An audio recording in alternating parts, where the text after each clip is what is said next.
All right, welcome everybody. So exciting to see you all. It is hard to believe that we are in 5 years into this Daf Yomi journey, this cycle of Daf Yomi. I'm Rachel Scheinerman. I edit My Jewish Learning and a daily dose of Talmud, and this is one of the most fun things I can do in this job is come together with all of you to celebrate how much we have learned together. And for tonight, what we thought we would do is do a really fast review, like really fast, because we have been studying Talmud for 5 years. That means we have covered, not counting Sanhedrin, which we are going to ignore tonight because we're only a few weeks into it. We have covered 23 tractates. We have been studying for 216 weeks and 1,827 days. We are, if you started at the beginning of this Daf Yomi cycle, 2/3 of the way through, give or take. I'm sorry, there we go. My screen's giving me issues. So we like to keep these events to 60 minutes. To do that, I would have had to give our presenters on these 23 tractates exactly 2 minutes each to present, but I decided to be generous and I gave them each 3, which means that we have about 69 minutes of review ahead of us. And I'm going to try very hard to keep us to an hour and a quarter. So I'm going to move us along quite quickly. This is, after all, billed as a fun run. So we have an amazing group of presenters for you tonight. Many of them are writers you know and love. Some of them are in your inbox every single week. Some of them appear regularly to teach our Daf Yomi Week in Review class on Thursdays. Some of them write more occasionally, but we always love sharing their work. And we also have with us one person who's not a regular writer, but we will just call her the TikTok Talmud Queen. We're going to go ahead then and start things off with Tractate Brachot. I'm going to pull up my timer because I was not joking about keeping us going. Okay. Oh, and I'm sorry, I'm not going to introduce each person because that would take too long, but my amazing colleague behind the scenes, Amy Starr, is going to share bios with you in the chat. We have a document pulled together so you can know who you're listening to. All right, so Elliot, you're Rabbi Goldberg, you're on for Brachot, right? Yes, I am. All right, let's go. All right, starting now, 3 minutes. All right, Masechet Brachot, remember that one?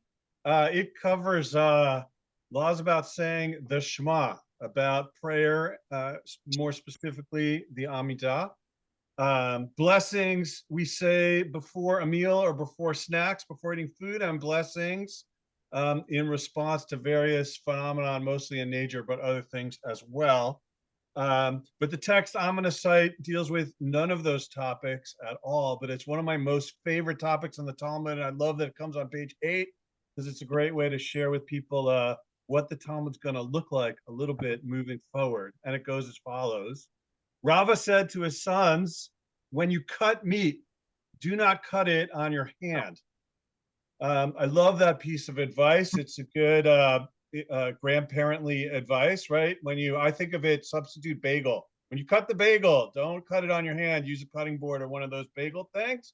It reduces. I looked up before I came tonight. It's one of the contusions are one of the highest ER visits, especially Sunday morning. So not cutting on your hand, great practical advice.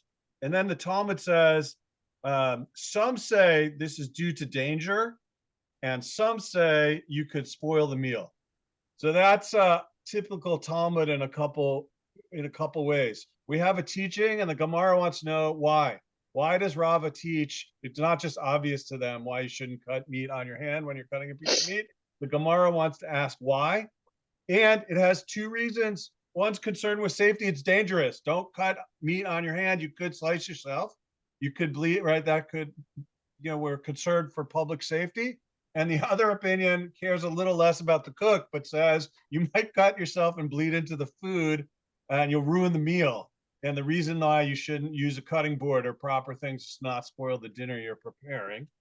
Practical advice, but an emblematic sugya in the Talmud. There's a rule, some discussion about the reasons behind it, and 2 different frames for what that could look like. This conversation ends here, but the Gemara could say, in the Gemara its own way, what's the difference if you choose safety or quality of meal? And we could dig further in and say, what are the split cases for which the hand cutters or the meal ruiners might have different approaches about when you can make an exception or not, but the Talmud doesn't go there, which is good because my 3 minutes are just about done. Wow, I didn't even have to cut you off. We're off to a great start. Thank you so much. Bagels are a great Jewish way to start. Please, because we are pressed for time, go ahead and put your questions in the chat, and I will invite presenters and other participants to comment. All right, from Brachot, we move on to Tractate Shabbat. Ari Sachs, you're up.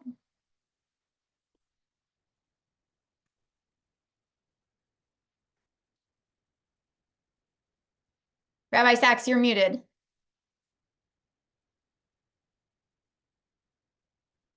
You can't unmute. Is that the problem? Whoops. All right, we got to fix that. There we go. Okay. So the Masechet Shabbat, I would like to share some teachings from it in the spirit of David Letterman's top 10 list. This is the top 10 teachings from Masechet Shabbat that have absolutely nothing to do with Shabbat. And number 10, coming from daf 145.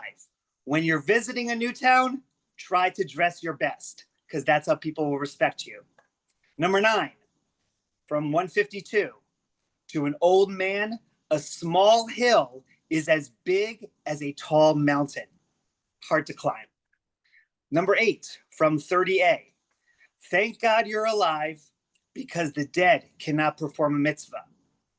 Number 7, from page 156, if you stick a needle in the eye of a snake, it means you did a good deed. Number 6, from 75a, a good student will study astronomy. Number 5, from 53, a donkey feels cold even in July. Number 4, from 152, a good rabbi comforts mourners when no one is around to comfort them. Number 3, from 89, the old have no taste, but the young have no wisdom. I think I can understand that. Number 2, from page 77, why is a camel's tail short? Because he eats thorns, I guess. And number 1, the number 1 teaching from Masechet Shabbat that has absolutely nothing to do with Shabbat, from daf 153, drum roll please. If you listen to your rabbi, you'll get into heaven. And that's my top 10. Thank you so much. Folks, let us know in the chat which one you are going to now turn into a meme. All right, thank you, Rabbi Sachs. We are going to move right along to Tractate Eruvin, the companion tractate to Shabbat. Rabbi Lopatin, you are up.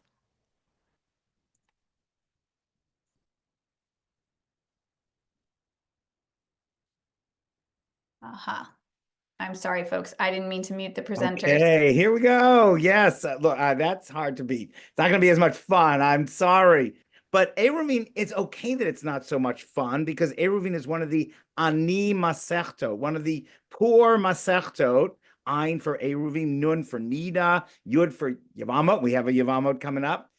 These are the toughest masechtot, the toughest tractates. Very difficult. I think we all know how difficult Eruvin is and has been, but so critical to the idea of Eruv. And I want to go big, is Kol Yisrael Arevim Zeh Bazeh, the idea that we all need to care about each other and look out for each other. So even though it's such a technical masechtot about how we're able to, in some ways, circumvent rabbinic restrictions about carrying on Shabbat and bringing things together and doing an Eruv tavshilin and cooking and all these kind of things that require bringing things together, still, it's ultimately, this technical masechet is ultimately, how do we bring the Jewish people together? And I want to say that actually practically Eruvs in cities, which are really Tsurat HaPetach, if you remember, it's the doorway that you establish that needs to be established around an area to allow people to carry. That has really transformed so many cities and so many Shabbat experiences for people that now they can go, they can visit people, they can carry some food to someone else, some wine to someone else, they can live in certain areas, really has transformed things. So it might be one of the most technical and abstruse Masechtot, but it has real world implications. And I want to say actually that philosophically, the idea, once again, is to make sure that the Shabbat experience is an experience about bringing people together. The rabbis first said, limited, what is a public domain that you're not allowed to carry on Shabbat? That's this one road that everyone travels on, 600,000 people. Rashi discusses that. But really, the rabbis wanted us to make the effort on Shabbat to build community. And when we build these Eruvs, the Tsurat HaPetach, and when we take the bread and share it, or share some kind of food, I have an egg for later on, share some kind of food, that will really create the atmosphere that Shabbat needs of Kol Yisrael Arevim Zeh Bazeh. We are linked together. One really other interesting thing is that, of course, the mavoi, the alleyway, some of the hakerim, the elements that alert us that this kind of combination has come together. 15 seconds. Oh no, can't be too high. And that is the same law regarding a Hanukkah menorah that we read about in Tractate Shabbat. So Hanukkah menorah and Eruvs, they're all related, and enjoy bringing community together. Amazing. It's hard to go short. Kol Yisrael Arevim Zeh Lezeh. Can't forget that one. All right. That was Eruvim, folks. We are moving right on to Pesachim. So, Rabbi Goldberg, back to you. Yo, It's No, me. sorry, I misread my notes. no worries. I'll be back later. Go, go, Hi. go. Go, Gabriel. Okay, I'm only doing Pesachim, but the funny thing is that Pesachim is secretly two Masechtot, and it's two in so many different ways. The Tosfot Yom Tov asks, why is the name of the Masechet in the plural? And he suggests that the name could refer to Pesach and Pesach Sheni, the catch-up opportunity, which takes place a month later. But he eventually settles on another answer, which is the unique and surprising way in which the Gemara itself recognizes its own bifurcation. The first 4 chapters of the Masechet focus on the laws of Chametz and Matzah, and they finish with the words, V'slika la Pesach Rishon, the formula for finishing a whole Masechet, called Pesach Rishon, which we didn't even know we were reading. And then we get 5 chapters analyzing and expounding on the Korban Pesach, followed by the words, V'slika la Pesach Sheni. That split between the 2 versions of Pesach, a home-based festival about Chametz and Matzah on the one hand, and a day of temple sacrifice on the other, is already acknowledged in the Chumash. In Parashat Emor, we read about Pesach Lashem on the 14th of the month, and then immediately about Chag HaMatzot on the 15th. There's another way in which Pesach contains multitudes. In the 9th parak of the Masechet, the Mishnah asks, what's the difference between Pesach Mitzrayim, the first Pesach which took place in Egypt immediately before the Exodus, and Pesach Dorot, the Pesach that stays with us to this day, reminding us of that moment? And the answer basically is that there are many significant differences. I was reflecting on this and I thought about how I also grew up with 2 Pesachim, as many of us did. In my family, where different moments of Seder had particular resonance for one parent or another, we could just about make out the fault lines between Pesach Mom and Pesach Dad. And now I'm beginning to imagine the Seder my kids will grow up with, an awkward but endearing fusion of Pesach Gabriel and Pesach Lara. The Tosfot point out that the 10th chapter, which sits outside of either of the 2 secret mini Masechtot and describes Leil HaSeder, begins with the words Erev Pesachim, the night of many Pesachim. This can't be about any of the divisions we listed above. It can only be a description of the diversity of practice between each family on Seder night. This supreme home-based moment of the Jewish calendar is almost entirely mimetic and barely influenced by synagogues, by global trends, or even books of halacha. We're just doing some combination of what our grandparents and great-grandparents and great-great-grandparents did. Perhaps our Masechet is called Pesachim because each of us celebrates one Pesach for each of our ancestors, grateful for the gifts that they lovingly passed to us before taking their place in the great Leil HaSeder Shel Mala. And that's Pesachim. Wow, right on time. Okay, so if Shabbat and Eruvin are really one tractate, apparently Pesachim is actually two. All right, we are going to move right along to Shekalim, and we have Rabbi Killip up. Yes, great. And Shekalim is sort of no tractate, actually. So we'll talk about that. Shekalim are coins, like the word shekel, right? So you'll remember that every adult Jewish male is obligated to contribute towards the upkeep, the functioning of the temple. It's essentially taxes. So these are the laws dealing with the collection process and the distribution of these funds and related to the temple treasury. And this Masechet is interesting when I say it's no Masechet, is that there's no Bavli actually for this tractate of the Mishnah. So instead, we both print the Yerushalmi and we study the Yerushalmi for this Masechet instead, which makes it super interesting and cool. I love this Masechet because, as I was telling my fellow teachers before, I come from a family of accountants and tax professionals. My mother and my brother are both CPAs, and also my husband is a tax lawyer. I said I'm standing in front of the tax code books so that I could bring this as my my model of real true love of taxes. So the stories and the questions in this Masechet feel really relevant and exciting, I would say, because I'm in a family that gets excited when there is an ethics and accounting story. There's something really validating and cool about reading the most ancient ethics and accounting stories that come up in the Talmud. So I wanted to just give us a little tiny glimpse of that. So I'll just share a teeny bit of a Mishnah that starts the third parak. We read, the distributor, the person, the Kohen who's distributing the coins, enters neither in pants with pockets, nor with shoes, nor with sandals, nor with tefillin, nor with an amulet. You can't have any of those things, lest he become poor, and people will say, he became poor because he sinned in the lodge. Or he became rich, and people would say he enriched himself from the money that he lifted from the lodge. For a person needs to be clean before people, and he has to be clean before Hamakom, before God, as it is says, you have to be blameless before the eternal and before Israel, as it says, find grace and understanding in the eyes of God and men. So I want to pull out three things from this that I think are just super interesting. First of all, the Kohen can't go into the kuppah with the pockets, right? Or shoes or anywhere that you think he might be stashing the clothing. That's the premise here.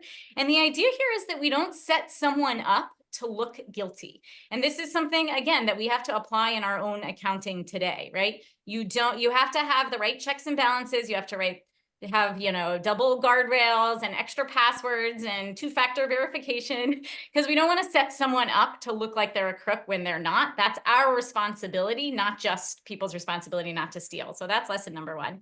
Lesson number two that's so interesting, right, is that we might suspect this Kohen of being guilty either because he became rich or because he became poor. So one thing that's interesting about that is, like, money is complicated, right? And we're going to judge you for being rich and we're going to judge you for being poor. You can't go right with money. But also that the suspicion here, I think, is more important than the actual outcome. It's not that we're really worried he'll be rich or poor. It's that we're worried that we'll suspect him of something. Which brings us to this final point, that you have to be clean both in the eyes of the people and in the eyes of God. That you might think, I'm honest, God knows I was honest, and that's good enough, right? It doesn't matter what people think of me. And this Mishnah is telling us, no, actually, it does matter what people think of you. It's not good enough just to know for you that you know you're honest. 15 seconds. Okay, the one last thing I'll just say, my curls are my other model, because the last line I want to share says, Rabbi Ishmael stated a curly head should not disperse the coins because of suspicion, because I might be hiding the coins in my curls. Amazing, amazing. I love how everybody is taking such a different approach to this assignment. Thank you, Rabbi Killip. And oh, I'm sorry, my timer is insistent. All right, we are heading right back into the holiday calendar with Tractate Yoma. Dr. Ronis, you are up. Awesome, thank you. So Tractate Yoma outlines in detail the temple service performed by the high priest on Yom Kippur, and also lays out the laws of fasting and repentance. And though many of my wonderful co-presenters brought props, I did not, and you're going to see why when I tell you about the piece of Yoma that has really been sticking with me. And that is on Yoma 23, which is the story where there used to be these races to the altar, right? Where all of the priests wanted to race to the altar and wanted to do the sacrifices on Yom Kippur, so they would do a race.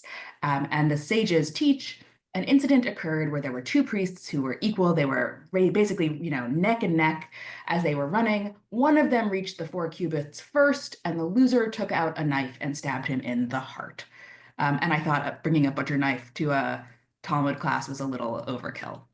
And we see here both this really powerful desire to do a mitzvah, interwoven with bloodshed, ego, maybe a sense of identity, right? That I am a priest and here's what priests do, right? This one little story offers us so much, so many little pieces of it, but it's not the only story that the Talmud tells in this discussion. So another time there was this race and somebody who was winning got pushed off the ramp and broke his leg. Now, the Talmud tells us that at some point they switched from the race, because clearly the race is a disaster, to a lottery. And they ask, did it first have a stabbing and then a push with a broken leg and then they changed it? Or was it first the broken leg and then the stabbing? And then they're like, oh no, we can't have people being stabbed. Now we have to change it just to a simple lottery. And the Talmud actually concludes that there was first a stabbing and then they kept it the way it was. And then there was a race and that's when they changed it. And that's kind of weird for us. So here's their answer as to why, right?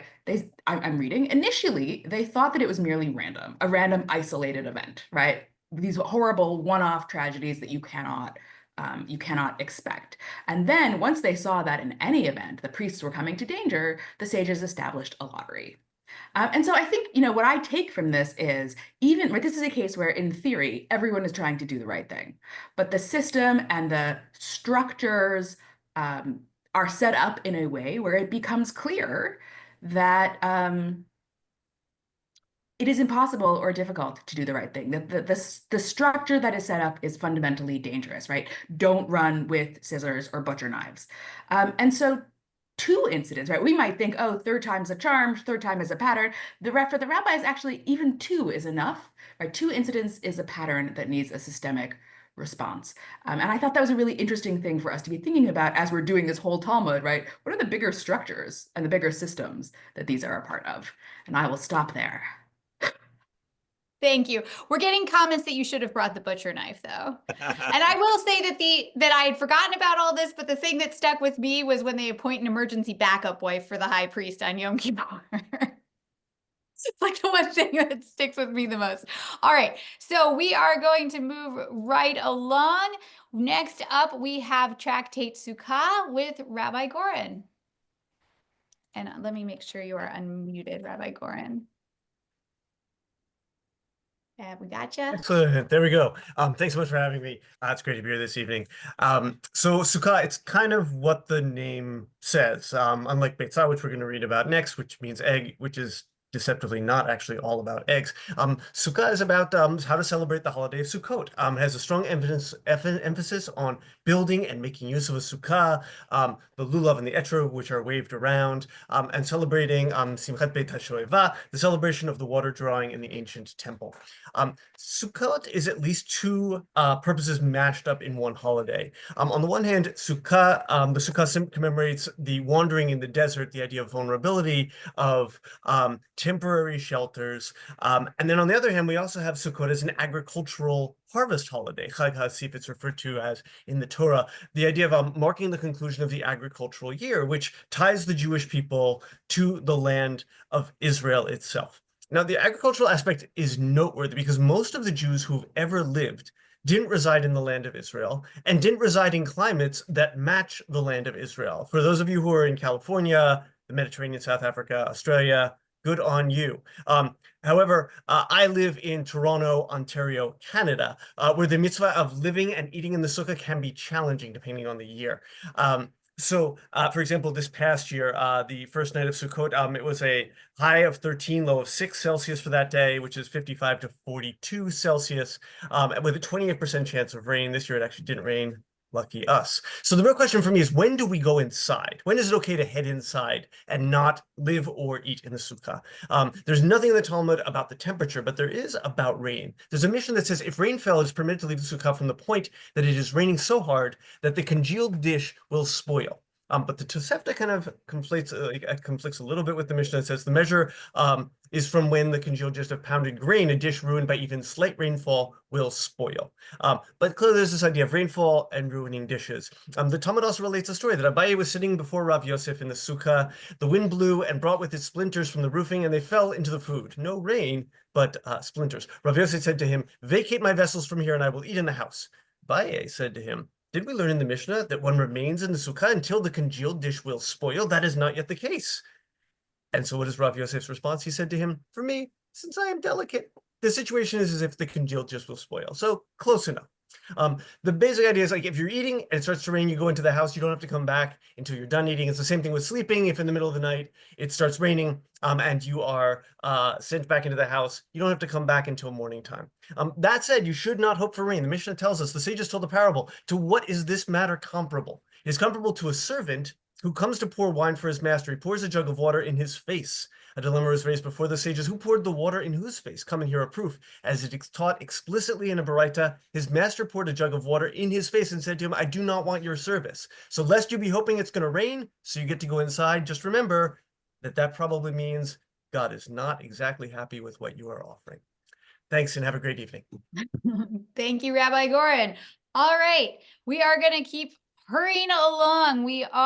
I'm sorry, I don't read my list very well. We are at Tractate Beitza. I'm going to increase the font size while Rabbi Lopatin takes us through Tractate Beitza.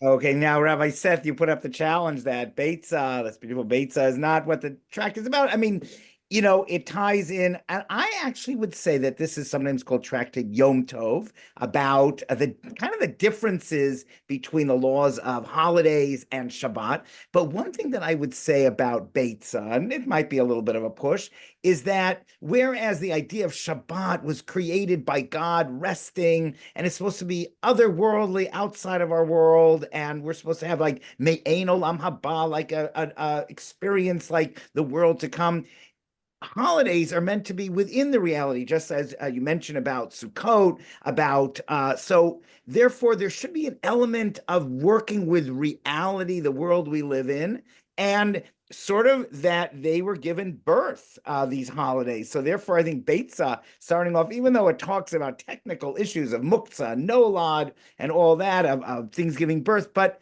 in general, these holidays were given birth by history and by the world. And so therefore, there's a real balance, and that's what the tractate really tries to balance. Like, what kind of things do we address that we make it more worldly? And the Torah says that you can do things like nefesh,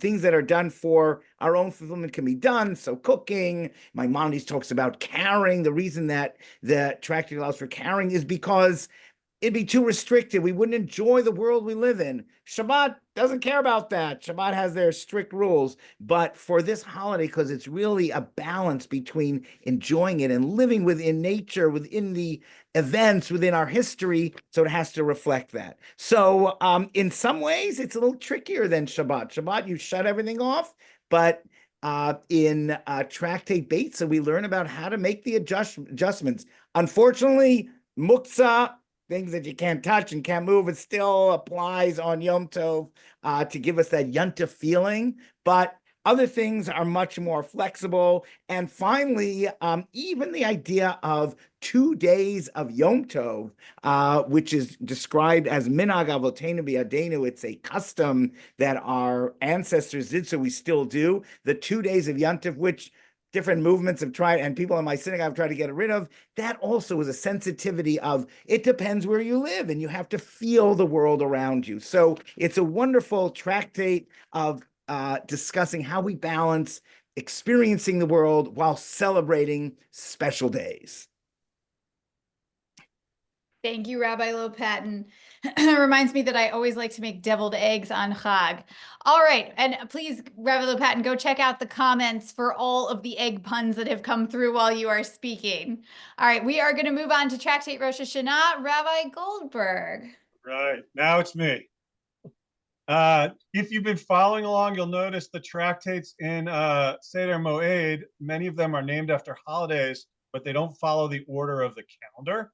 If they did, Rosh Hashanah might be first, but it's not.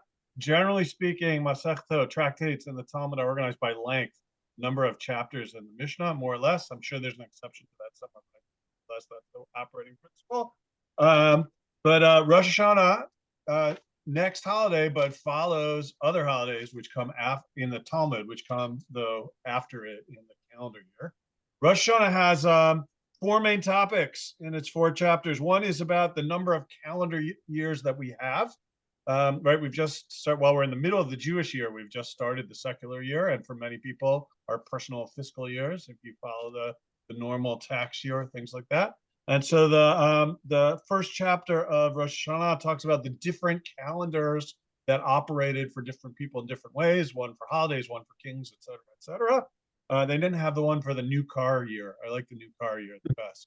2025 cars came out a while ago, but they don't mention that yet in the Talmud. Chapter 2 is about examining witnesses for the new moon, because in order to move through the calendar, you need to know when a new month starts. And they started the new month not by actual calendar, but by sighting the moon in the sky.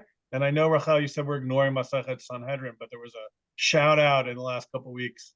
Or I'm a little ahead, so it might be it's coming, about a shout back to interviewing witnesses about seeing the new moon and intercalating the calendar. Chapter 3 in Rosh Hashanah is about the shofar. Chapter 4 is about specifically Musaf on Rosh Hashanah, changes we make to the prayer service on Rosh Hashanah. And the text that I chose to focus on in the time I have left has to do with change. The Talmud, in part, talks a lot about continuity. Where does this law that we're reading come from in the Bible and looking back? But every once in a while, it's very open to places where there are change. And in Masechet Rosh Hashanah, we find out that once upon a time in the temple was the only place where we blew shofar on Shabbat. Outside the temple, when Rosh Hashanah falls on Shabbat, we didn't blow a shofar because, hearkening back to Eruvin and other things about Shabbat, you weren't, in case you left your shofar at home, they didn't want you to run and get it and carry it on Shabbat to blow it in your synagogue. So only in the temple where they had a shofar did they blow it on Shabbat. But the Mishnah tells us that Rabbi Yochanan ben Zakkai, after the destruction of the temple, instituted a change that every place that there was a major court, another echo to Sanhedrin, a court of 23 or the Great Sanhedrin, if there was a town big enough to have a court, they could blow the shofar on Shabbat in that place. 15 seconds. Oh no, I lost my story. All right. But you're covering 2 tractates for us because we neglected Sanhedrin, and you're hitting highlights of Sanhedrin. All right, that's so fine. far. That doesn't give me extra time. But all right, here we go. Here's the story though. Rabbi Yochanan ben Zakkai, I'm not going to read it, I'll just tell it. They drill down to tell the story. He said the first year after the destruction, Shabbat's coming and Rosh Hashanah on the same day. And the people say, well, let's have a meeting. We should have a committee and we should talk about what to do. And Rabbi Yochanan ben Zakkai says, I'd love to have a committee meeting, but Rosh Hashanah is like next week. Let's just blow shofar this year, and then we'll talk about it afterwards. We'll decide what we'll do in the future. So they say, fine. It's Rosh Hashanah is coming. We don't have time for committee. Great. They blow shofar on Shabbat in the town where Rabbi Yochanan ben Zakkai is. And then afterwards, the people come and say, okay, we want our committee. We want our meeting. Let's figure out what the procedure is. And he says, we already blew the shofar in Yavna. It's too late. Now we can blow shofar outside the temple in places where there's a court on Rosh Hashanah years later. For the rabbis and synagogue presidents in the room, I would not advise this as good board process in terms of nonprofit management, but it is one way to affect change. We don't know the consequences, although in the rabbinic lore, Yochanan ben Zakkai turns out okay, even though he made this bold decision without a committee process. Thanks for the extra couple seconds. Thank you. All right, Tractate Taanit, Rabbi Ornstein, you are up. So it's great to be with everyone tonight. Taanit is really one of my favorite Masechtot. It's got lots of stuff about the special fasts and days of communal prayer, individual fasts, and of course, Shiva Aser B'Tammuz, the 9th of Av, fasting and prayer based on events in Jewish history, as opposed to events in nature, such as rainfall and drought. And obviously, there's a tremendous amount at the beginning of the Masechet, which is all about Haskarat Givurot Geshamim, as it were, reminding God of God's power to bring rain and praying for rain as well. I have to tell you, for me, really one of the highlights of Taanit is this incredible collection of stories about literal rainmakers. Okay, these are folks who are not like rainmakers in big corporations. They're literal rainmakers and they're wonder workers. There's stories there about rabbis who impose communal fasts and prayers who have no success until some sage or some basically anonymous Jewish person comes along, person with a special relationship with God who is very kind, and that person, as a result, is able to bring rain in ways that a lot of the great rabbis are not able to. Here you're going to find the stories about Nahum of Gamzu and Rabbi Akiva, who had special relationship with God and was able to pray for rain. And really one of my favorite stories is that whole cycle of stories about Choni HaMe'agel, Choni the circle maker, to whom we're first introduced in Masechet, in Mishnah Taanit. And of course, his career as a rainmaker and the fact that he sleeps like Ichabod Crane for 70 years and his really, really tragically lonely death were all expanded upon in the Gemara of Taanit. One of my favorite lines in the Gemara is found at the end of his story, at the end of Choni's story, where after he dies, a very, very lonely man, after coming back after all these years of being asleep, he's told, the end of the Gemara says, O chavruta o mituta, right? That he exemplifies the statement, give me friendship or give me death. And I have to tell you, really my favorite story in all of the Masechet is found on 20a and b. It's about Elazar ben Shimon and the very ugly man. This is a story I come back to all the time. Filled with all this arrogance because of his mastery of Torah, Elazar insults this very ugly guy, this ugly man who greets him on the road with the words, is everyone in your town as ugly as you are? And the man has a clever response. He says, why don't you go criticize the craftsman, that is God, who created me for making such an ugly vessel? And that forces Elazar to reckon with his very unethical behavior and to ask the man's forgiveness. And the ugly man's lesson to the rabbi is one for all of us who learn and teach Torah. You can have all the scholarship and the acumen in the world, and they mean nothing if they don't translate into decent and kind behavior. Beautiful story from Tractate Taanit. Thanks, and enjoy Tractate Taanit. Thank you, Rabbi Ornstein. Really wonderful highlights from the tractate. Choni was actually the story that got me into rabbinics in grad school. There you go. There you go. All right. By the way, folks, I did a calculation. There are 3,600 seconds in an hour. So if we were actually reading the whole Talmud in the space of this hour, we'd be reading a daf every 2 seconds, which is, I think, a little equivalent to about what we're doing here. All right. So we are up to Tractate Megillah, and we have Rabbi Danon here to give us Megillah in 3 minutes. She needs to be unmuted. I'm sorry. Let me fix that. Okay, Danon, Rabbi Danon, and great, I'm so happy because Megillah, it's all in Tractate Megillah. Welcome to the most fun tractate. Megillah, the #1 party tractate. Hanukkah didn't get its own tractate. That means Hamantashen 1, Latkes 0. There are 4 chapters in this nice, concise Masechta, which cover the reading of the Megillah, celebrating Purim, drink, but, carefully, and about other holy scrolls like the Torah. And there's loads of Agadah, lots of lore, which I love.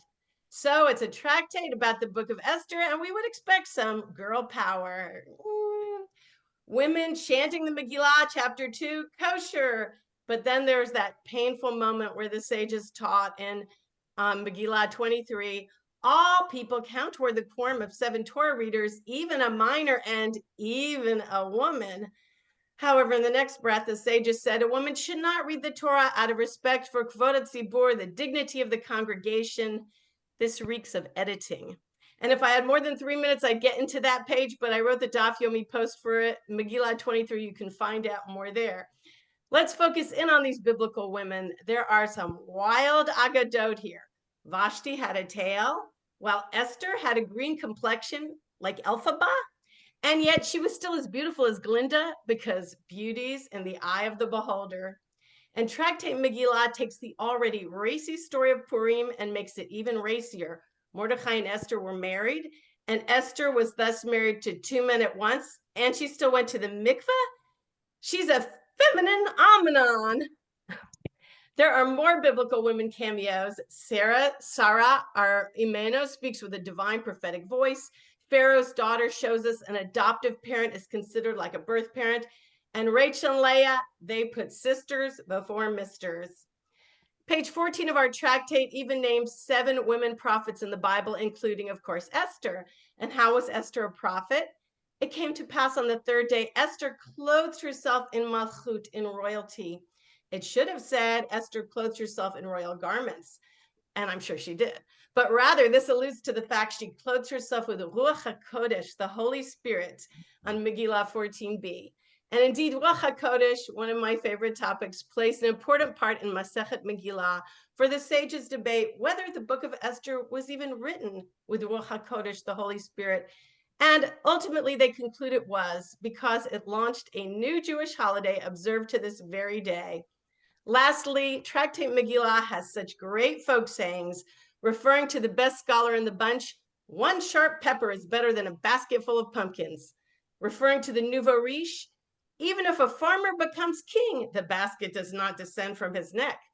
And my personal favorite, Rav Chalipsima Shechiach, there's always room for dessert. So to paraphrase the Midrash in Mishlei 9, when the Messianic days arrive, we no longer need all the holidays to point us toward God. We will still celebrate Purim, and I'll bet we will still study Masechet Megillah. Thank you, Rabbi Danan. You're making me realize that I should have required all the presenters to make the case why their tractate is the best one. Future presenters, feel free to get competitive if you wish. All right, we are next moving on to Moed Katan, and we have Miriam Anzabin. Let's make sure she's muted too. Here we go. Thank you. Shalom, friends. So Moed Katan was a little baby Masechet compared to some of the Leviathans we've gone through. But in its 28 dapim, it does manage to tackle so very much. The main focus is on how to observe Chol HaMoed, the intermediate days of Sukkot and Pesach.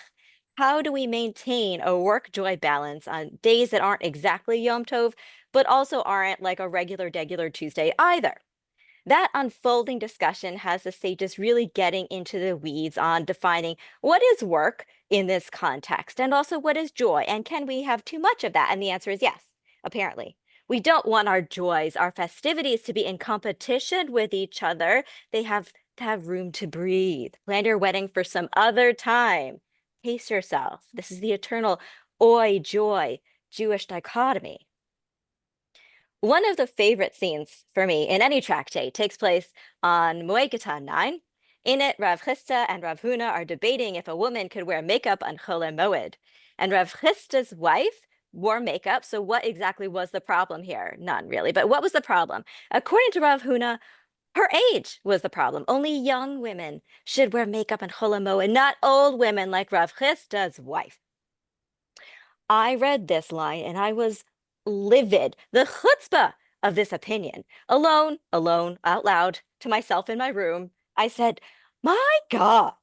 And then I looked back at the page to see Rav Chisda's response, and before he gets to his epic righteous clapback, he says, my God. I was, as the youth say, shook. I was shooketh. The hair on the back of my neck stood up. I realized in that moment that Talmud was time travel. Yes, often the scenarios and personalities I had encountered in the Talmud before had seemed so distant and ancient sometimes, but in that nanosecond, there was no daylight between my thoughts, my very words, and those expressed by this sage, the great Rav Chisda, almost 2,000 years ago. That daf will always have a very special place in my heart and in my Talmud journey because of that moment of irritated solidarity across space and time. The last page of Moed Katan is a gem of bittersweet Agadah, full of tales of how the sages handled meeting the frankly very overworked angel of death. Rav Sheshet berates the angel to house some self-respect and not accost him in the marketplace like an amateur, at which point the angel goes to cry in the break room. Finally, we see the angel of death clearly at the end of his wits, literally begging Rabbi Chia, nigh unkillable due to his righteousness, to just cut him some slack because he's having like a really hard day at work, okay? And the great man does, taking pity on the distressed angel and voluntarily going with him. In a tractate where a through line is concern for the balance and well-being and dignity of the community, how beautiful that apparently even the angel of death deserves consideration and sometimes a little holiday from hard work. Lovely. Thank you so much. And I believe, Miriam, you have makeup tutorials in addition to your DOF reactions, correct? Okay, so if you want to be as beautiful as Rav Chitz's wife, don't take the advice from me, okay? I'm not helpful in that department. All right, we are going to move to Tractate Chagigah. Rabbanit Fruchter, you are up. Let's make sure we've got you unmuted. Hello. So wonderful to be together. I'm in a Miriam sandwich. So I'm going to finish up Moed. We're going to conclude a whole Seder right now with with Chagigah. And I'm not going to talk about Miriam, the hairdresser who makes her debut in Chagigah, because it's not a good look for you. So I'm going to leave that aside. You can look on 4B of Chagigah if you want to learn more about her.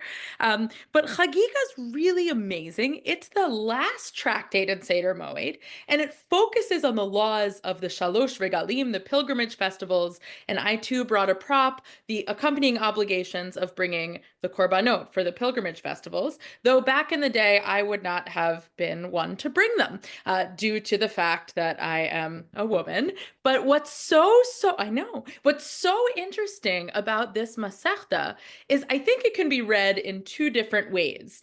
It could be read as cringeworthy when it comes to exclusion, all of the categories of people who are not obligated to come to the temple for the pilgrimage festivals. Or it could be read as a sensitivity in terms of individual capacities, right? The principle of Chagigah is that each person is viewed as different with their abilities and what they're capable of when it comes to showing up to the temple for the pilgrimage festivals. So it can be read in both ways. There's so much in this tractate, actually some pretty interesting stuff, also particularly about our relationship with God and how we show up for each other on the holidays. One of my favorite sections about Simchat Yom Tov, what it means to be joyous on the festivals. You can think about that in the context of halacha. What is something that you can do during the festivals to be especially joyous? But here's the piece of Agadata I want to leave you with. We say right at the end of the tractate that in the time of the Beis HaMikdash, when the temple was standing, the Mizbeach mechaper al Adam. We had the altar to atone for us. But now what do we have? Shulchano shel Adam mechaper alav. Our tables atone for us. And so I'm sitting here looking at Seder Moed, the whole section, and I'm like, I want to bring my sacrifice, like I want to go. I want the temple. I want my butcher races or whatever it is. I long for those days of being with all of the Jewish people in the Beis HaMikdash. But then the rabbis do this amazing thing and they say, oh, well, you can do it still. You've got your table. And here's what you do at your table. Elsewhere in Shas, we know that by feeding others at our table, we receive a mitzvah to do hospitality. By limiting food consumption for the sake of heaven and by sharing words of Torah at the table. Amazing. That's temple-like also.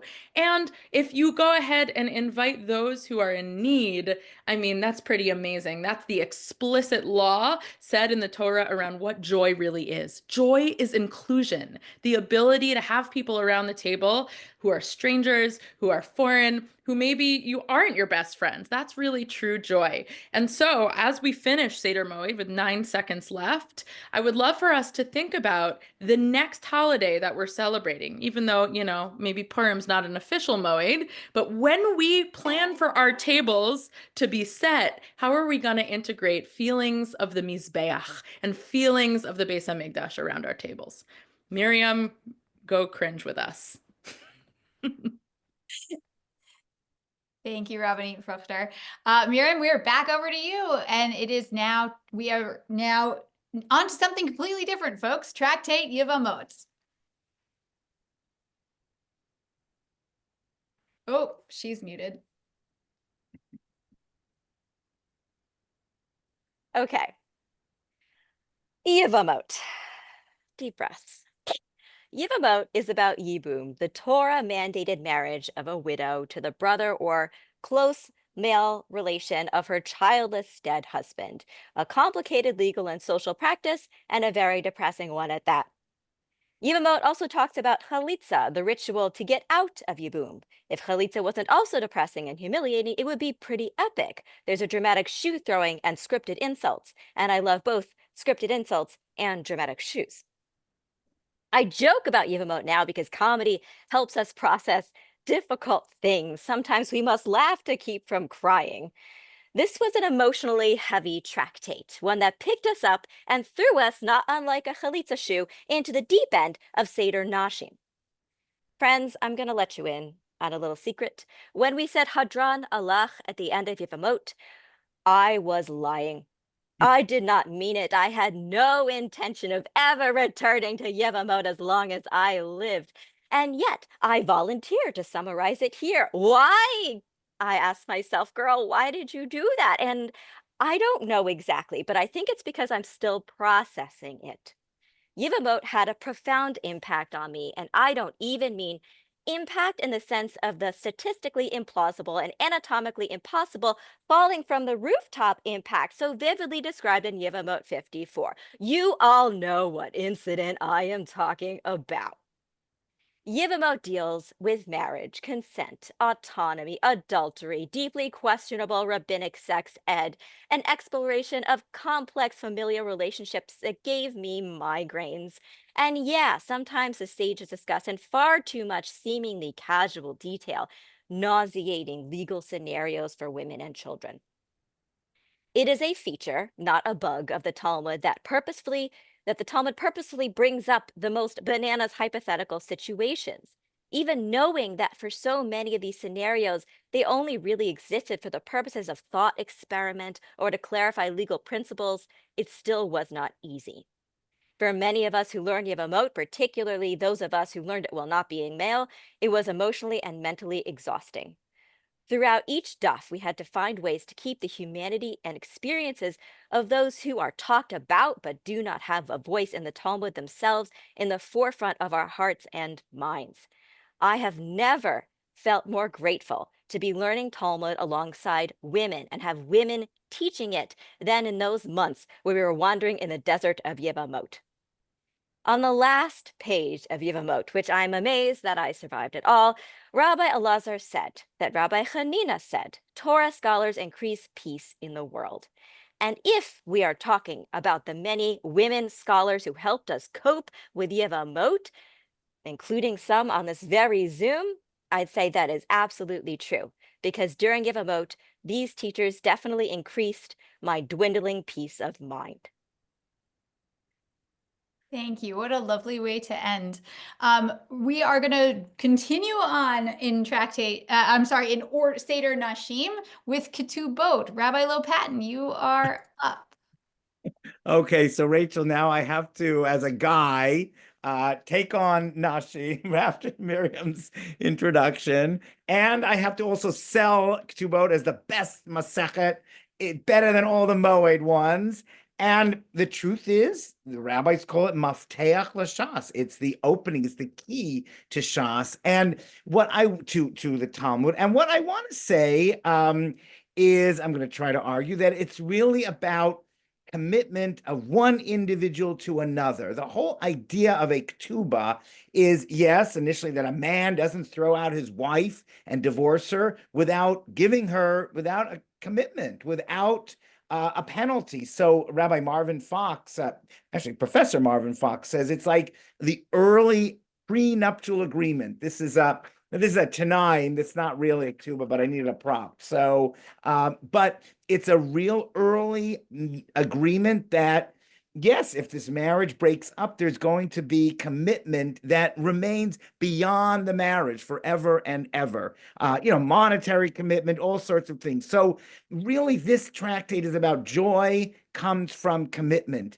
And there is a lot of joy in this. There's the idea that this couple that's committed to each other, if the father of the bride or the groom dies, or the parent, you go on with the wedding. The wedding must go on.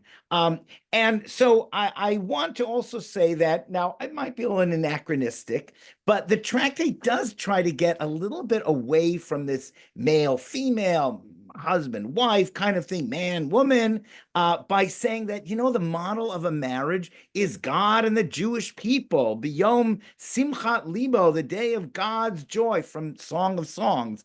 And God is not male or female. So there is a little element here that really takes us beyond sort of the old categories to broader things and broader ideas, like even the idea of everyone should be doing some kind of work. It talks again about the model of a wealthy woman who doesn't have to work, but still everyone can benefit from this tractate. It is in Seder Nashim, but it's not just about women. And one final quick point is that, you have this theme in literature of the seductress, of a woman who seduces a man. But no, Masechet Ketubot has a little bit of feminism. It's called Na'arash Patata, one of the chapters, and that is a woman who she's seduced by the man. Don't blame the woman, the man. So I'm trying to be, as a guy selling Ketubot, let's broaden it and let's all embrace it. And all embrace it goes way beyond just the very narrow categories.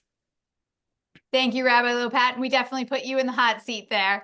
We're going to move straight to Nedarim with Rabbi Killip. Unmute.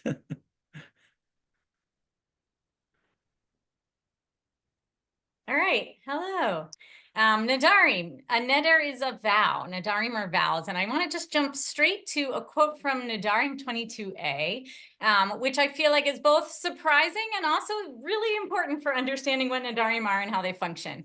Rav Natan said, "One who vows is like one who builds an unauthorized altar, and one who fulfills a vow is like one who sacrifices on it." So this seems like a very extreme statement, right? We have an entire Masechet about the laws of vows, how to make vows, how to get out of vows. And then we have this sentence that tells us you really shouldn't do this. And also, even if you fulfill your vow, actually that makes it even worse, right? That's like you not only built the altar, but you sacrificed on it. So it leaves us with a lot of questions. First of all, why is taking a vow so sinful? Second of all, even if I took a vow and it was sinful, shouldn't I actually fulfill it? It leads me to a question that my son asked when we were studying this Mishnah in Mishnah Yomi. He said, why don't they just save a lot of time and say vows are not allowed, the end? Could have been a lot shorter of a Masechet, right? So if vows are so sinful, why are we making them in the first place? Like, what motivates the taking of vows if they are sinful, and what's the problem with them?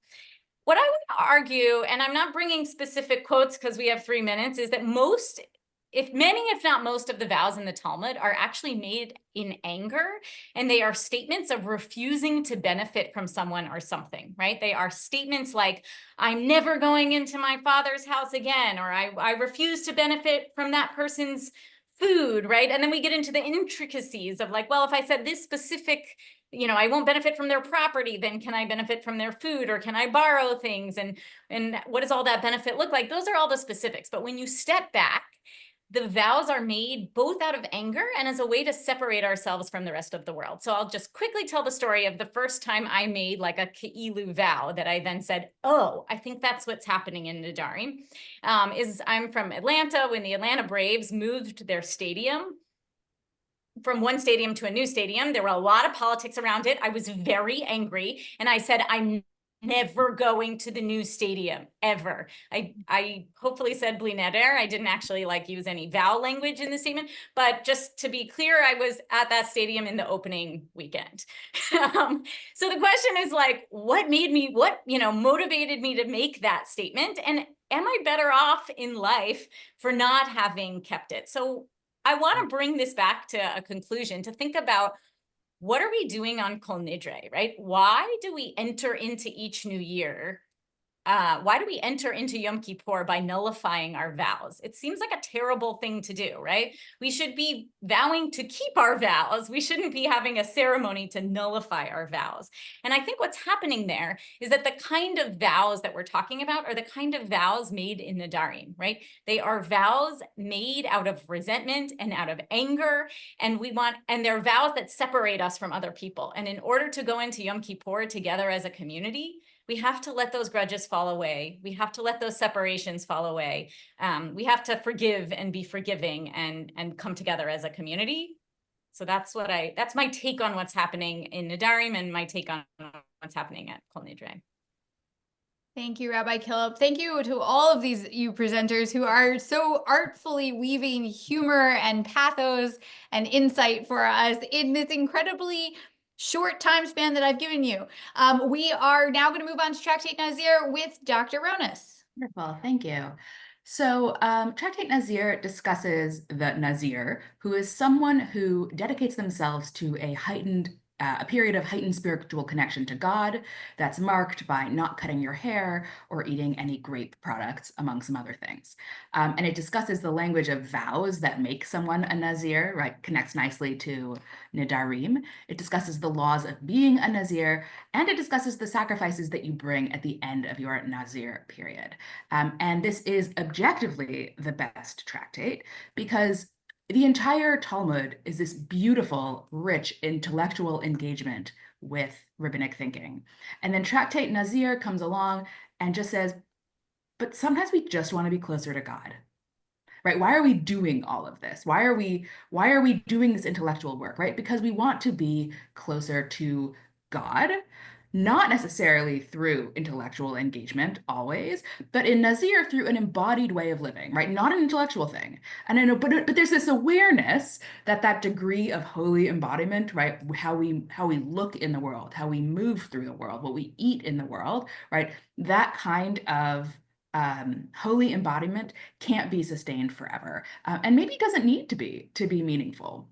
Now, what I'm really thinking about in this tractate are the examples of named women Nazirs.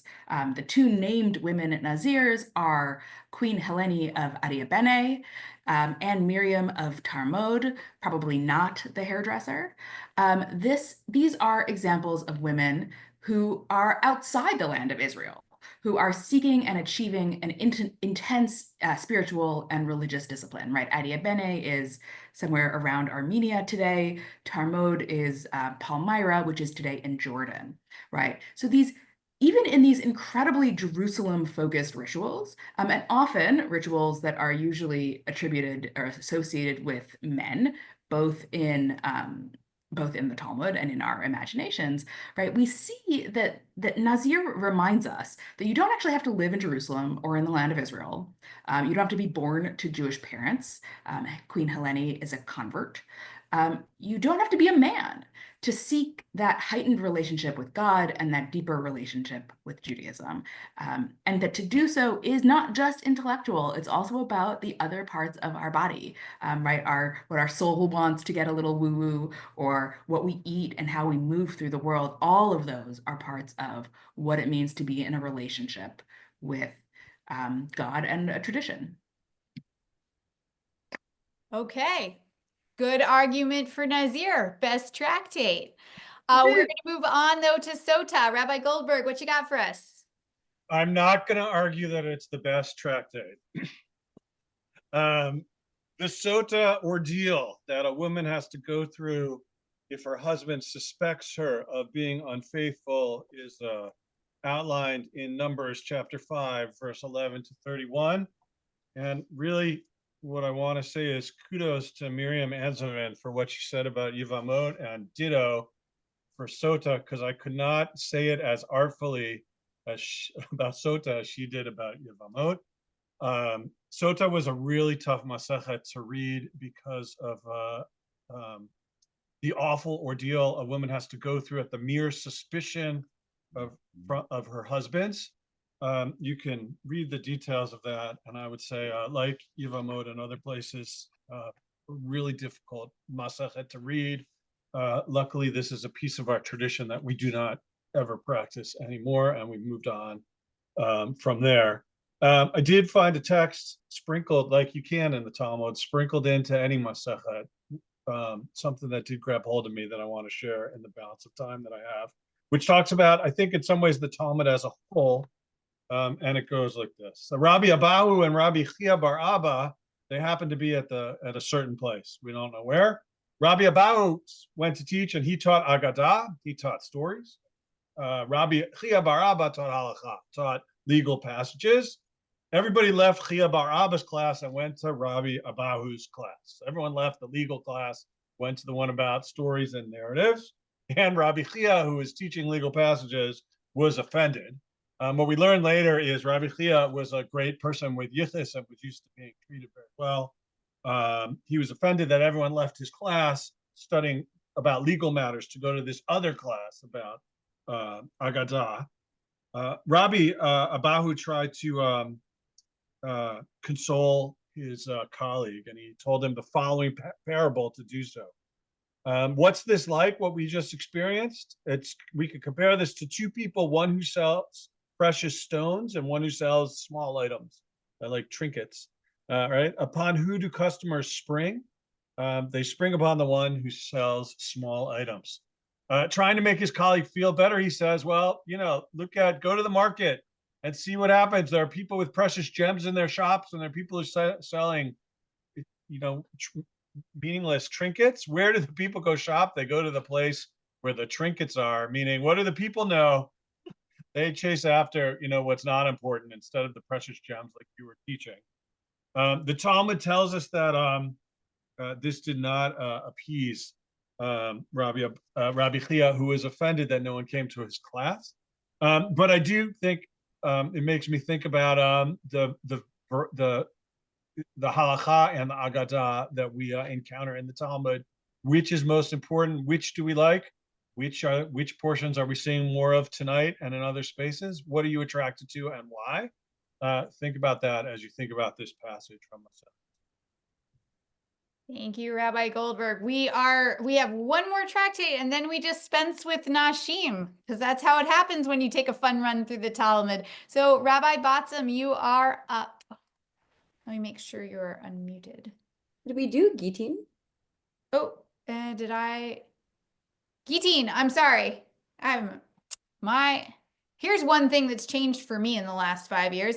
I need reading glasses. Sorry, Rabbi Batsam, we'll come back to you in 3 minutes. Miriam Anzovin, come on up again.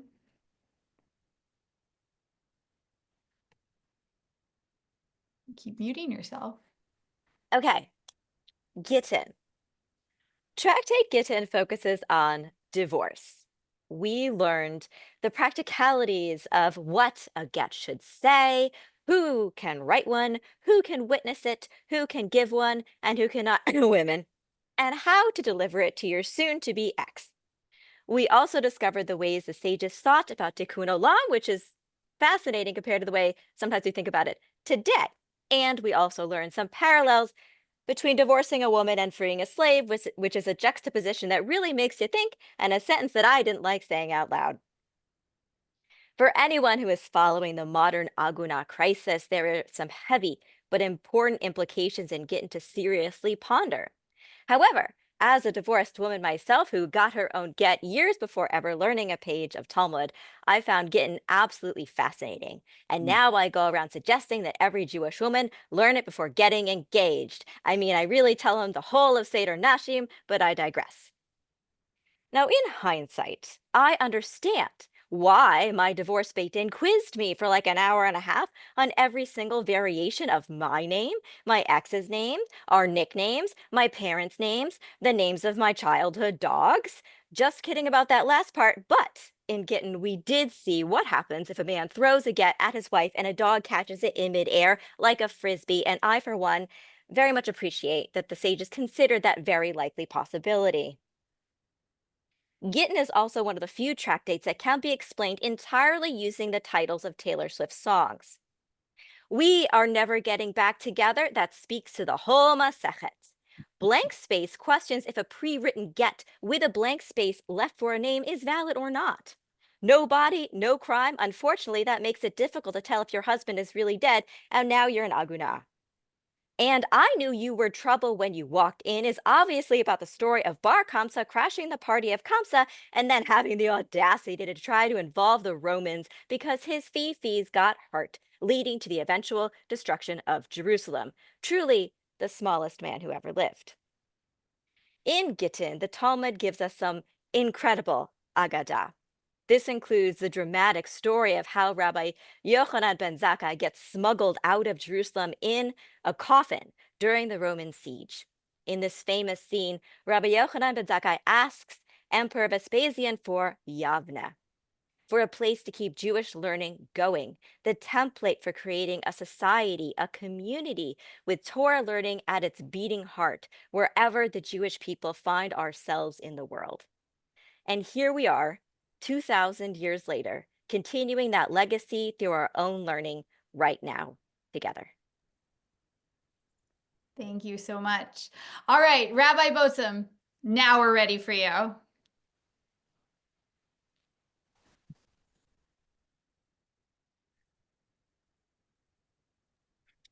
Amazing. Well, funnily enough, there will be some continuity in the cases being shared between Gittin and Kiddushin. So I'm talking about Kiddushin, which is the last tractate in Seder Nashim. It is, in fact, one of the many Masechtot where the name does encapsulate the main topic, right? This process of Kiddushin, whereby a man engages a woman. I say that in that one directional sense because in the way it is articulated within the tractate, Kiddushin is a one directional act of, in some ways, acquisition, right? The Mishnayot start by talking about how a woman is acquired. And so because of this, the tractate not only talks a lot about the details of Kiddushin and how it can be effectively performed, it also discusses other forms of acquisition, how other types of property are acquired, and discusses the different types of relationships and people who are forbidden to each other, such that Kiddushin is not effective no matter what they do. I will note before getting into this that while Kiddushin is in some ways a form of acquisition and is referred to as a kinyan, it also does function fundamentally differently than the other acts of sort of monetary acquisition that are listed within its Mishnah. But when talking about Kiddushin, and the nitty-gritty of the Masechet is really getting into how do I effectively perform Kiddushin, right? Like what needs to be done for it to work, right? And so many of the Mishnayot and the Gemaras are devoted to laying out all the relevant details of how Kiddushin can be performed, what the man says, who it can be done by, the process of doing it through a third party, if by the monetary route of kesef, how valuable does the item need to be, a requirement of having witnesses for it to take effect, the question of betrothal with conditions, etc. All of these are discussed in depth. But one condition that comes up that is mentioned earlier on in the Gemara and then delved into more in depth is the fact that forms of Kiddushin, like Kiddushin via kesef, via money, cannot happen against a woman's will. That it is only effective Kiddushin if the woman consents to the Kiddushin. And so because of this, the Gemara then proceeds to examine a lot of ambiguous scenarios where, based off of what occurs, it's not totally clear whether the woman's action or words constitute her consenting to the Kiddushin. So one of my favorite scenarios is in Kiddushin 8b, we have a man who says, and I also do have a pretty simple prop, where he says, be mikudeshet to me with this loaf of bread. And she says, give it to this random dog. In that case, we say she is not mikudeshet because that is perceived as her rejecting him. If she says, give it to this random dog, she is saying, I do not want your Kiddushin bread. Nothing has happened here. But if he says, be mikudeshet to me with this loaf of bread, and she says, give it to my dog Sparky, then she is mikudeshet because she gets the hana, the benefit of her dog being fed this delicious bread, and therefore they are engaged. But then the Gemara says, third scenario, if the woman is being chased by a rabid dog, and the man is running after her saying, be mikudeshet to me with this loaf of bread, and she says, give it to the dog that's chasing me, the Gemara says, what's the deal? Do we say that actually she is consenting? She really does want to marry the man who is trying to save her from this dog? Or she is saying this because she purely wants her life to be saved from the rabid dog who is chasing her and has not in fact consented to any form of relationship? The Gemara ends in a teku. We don't know what the answer is there. And therefore, the din is that it is a suffix kiddushin. She is maybe engaged, maybe not. If you got engaged this way, folks on the call, let us know. Thank you, Rabbi Boatsum. You actually are the only person who signed up for consecutive tractates. So you are going to take us over the bridge from Kiddushin to Bava Kamma. Yes, you guys are stuck with me for another 3 minutes. So Bava Kamma is the beginning of Seder Nezikin, right? Which is the section of the Gemara which covers civil and capital law as opposed to a generally ritual law in a lot of the other areas. Initially, according to many, Bava Kamma was part of also a larger tractate called Nezikin, which was comprised of the 3 tractates that are now Bava Kamma, Bava Metzia, Bava Batra. And Bava Kamma literally means the first section, right? The first gate, because it is the beginning. And so the Bavas between them contain pretty much all of the content of the civil non-capital law that we have within Judaism. And Bava Kamma, this first section, is primarily concerned with tort law, i.e., when a person has caused harm to another's property or person, in what circumstances they're held liable, and if they are liable, what do they owe to this other person? I think the tractate can be roughly divided into 2 main sections, where the first 6 prakim, the first 6 chapters, are about when a person's property causes damage to another's property. For example, someone falls into their pit, or their ox gores someone, etc. And then the last 4 prakim are describing when damage is done directly by a person to another person or their property, including laws around robbery and theft. So one of the most commonly learned prakim in the entirety of the Gemara is the 8th chapter of Bava Kamma, called Perek HaChovel, literally the one who wounds. And this perek is really when we get into the laws of what happens when one person harms another person, when you do physical damage to another person.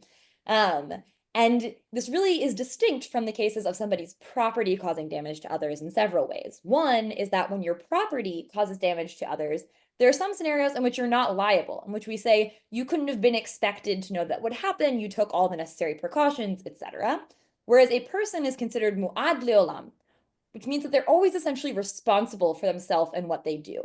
If you cause harm to others, whether it was intentional or unintentional, you are liable for that harm. And whereas when causing damage via your property, you are only liable for paying back the monetary damage. In the case of a person wounding another person, there are in fact 5 different types, up to 5 types of harm that you can have to compensate them for, right? One is nezek, the monetary damage that was caused. Another is tsar, or pain, right? These are all listed out in the first Mishnah in Perek HaChovel. Another is ripui, the cost of healing. The 4th is shevet, or loss of livelihood. And the last one is boshet, or humiliation, right? So the sages acknowledge that harm done to a person can't really be boiled down to just a simple loss of some inherent monetary value, right? We have to calculate both for the larger cost this will impose upon a person's life when it comes to costs of healing, when it comes to potentially being permanently disabled, as well as the emotional and social damage that has been inflicted upon them. And so the Mishnah and Gemara really go on to examine in depth how each of these sometimes ambiguous measures are calculated based off of the circumstance. And it's a really fascinating look at how we sort of assess the harm that we cause other people, whether intentional or unintentional, and how we can best make material amends when that harm is caused. Thank you, Rabbi Boatsum. Okay, folks, we are almost at the end here. We have 2 more tractates to go, and they should be slightly more familiar now, right? Because these last 3 are the ones we did in the last year. So, Rabbi Sachs, would you take us to the middle of the Bavas, Bava Metzia? Yes, I'd be happy to. I'm going to be doing Bava Metzia through haikus, thinking about bringing in a little bit of another form of poetry into a space that is at times could be poetic, although I don't think we would necessarily describe Talmud as poetic. Just as a reminder for anyone who does not know haikus, haikus go by a 5-7-5 syllable structure. First line is 5 syllables, second line is 7, last line is 5. Often the last line is not that connected to the previous 2. And one of the reasons I wanted to use haikus here is because what is so amazing about the study of Talmud is just how you can start in one place, but then you end somewhere else. So I have 10 haikus, each for the 10 chapters of Bava Metzia. The first 2 lines kind of describe the chapter. And then the last one, which comes from a piece of the Gemara that is in that chapter, does sometimes connects to it, but often does not. So I hope you enjoy. Chapter 1, entitled Shnaim Ochazim. 2 hold a talit. How much of it do they hold? Don't trust the sage. And that last line actually has to do with a saying from page 16 that is tempted to see the great person asking the question, but not the logic of the question itself. So rabbis, we should know that people should not just trust us because we're rabbis, but to trust the question itself. Chapter 2, Elu Mitziut. If you find their stuff, do you have to let them know? A foe is helped first. On that last line from 32b is that if 2 people need your help and one of them is your enemy, you should help your enemy first. Chapter 3, Hamafkid Eitzel Chavero. Please watch this for me. I'm sorry, someone stole it. Elephant needle. Yes, there is a remark made at another rabbi saying you probably don't know some learning because you must come from Pumbedita, where they teach you that you're able to draw an elephant through the eye of a needle. I'm sure that there was a much bigger insult back then, but I think I can still hear it now. Chapter 4, Hazahav Koneh. How much are coins worth? Depends on the mineral. Unkosher oven. That last one, the oven of Achnai, one of the most famous teachings from this particular Masechet, wanted to add that in here. Chapter 5, Ezehu Neshech. Don't take interest, but maybe increase the price. Scholars forget things. Chapter 6, Hasocher eta umin. Need professional, but they present some problems. Resolve from divorce. That's how you solve the problem. Chapter 7, Hasocher et hapoalim. Daily worker rules. Default to norms for the place. Beautiful Lakish. That last one speaks about the one beautiful relationship between Rabbi Yochanan and Rabbi Lakish, who both of them share just how beautiful the other looks to each other. Chapter 8, Hashoel et hapara. What does a cow do? Oops, I gave her too much work. Language of Torah. In this particular chapter, it speaks about how repeated verbs are used in Torah because Torah speaks in human language. Chapter 9, Hamekabel sadeh mechavero. So you bought a field, but hidden things surprised you. Fragrance of Eden. In that particular chapter, there is a story of how Elijah takes Rabbah Barabuha to the Garden of Eden because he had no time to study, and he took that leaf that gave him that fragrance of Eden for the rest of his life. And finally, chapter 10, Habayit v'ha'aliyah. Owner and renter. When the house falls, who shall pay? So close here and there. That last line actually teaches us that no matter where you live, you're still a part of the home. And so you should absolutely make sure that you are part of the solution and not the problem. Wonderful. Thank you so much. We are getting requests for copies of this and also some other things that have come through. So maybe this is a good time to mention that this is being recorded and will be on YouTube by tomorrow. And there will be a link in the daily email where you can, and probably also sent out to participants in this event as a follow-up. Okay. folks, we have made it to the last of the 23 tractates we came here to review tonight. So Dr. Ronas, would you take us back, not that far in time, to Bava Batra? Wonderful. So Bava Batra it's the last of the 3 in Tractate Nedarim, and here we turn to property law. So we ask questions like, what do we owe our neighbors? How can property be individually or jointly owned? How can it be purchased? How can it be given as an inheritance? Or if you don't actually want to give it as an inheritance, gifted as a workaround? And how to write clear and legally binding contracts that leave no room for debate or misinterpretation. Now, but what I actually want to talk about, because we are wrapping up tonight, is the fantastical tall tales or travel tales that we get in 73 and 74, these tales associated with sailors. The most famous tale teller is Rabba bar Chana, but I want to share instead one that Rabba tells us. So Rabba says, I have seen Horman, son of Lilith. And if you're thinking to yourself, hey, Lilith, isn't she a demon? Correct, she is a demon. So he has seen one of Lilith's sons, Horman, when he was running on the pinnacles of the wall of the city of Mechoza.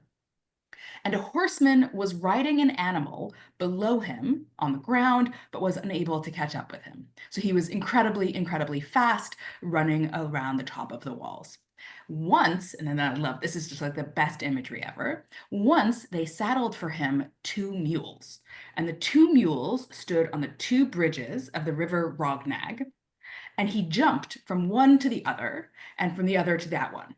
So he's doing this sort of acrobatic jumping from mule to mule. And if that's not impressive enough, he says, you know, hold my beer. He was holding 2 cups of wine in his hand and was pouring from this one to that one and from that one to this one, and not a single drop fell to the ground.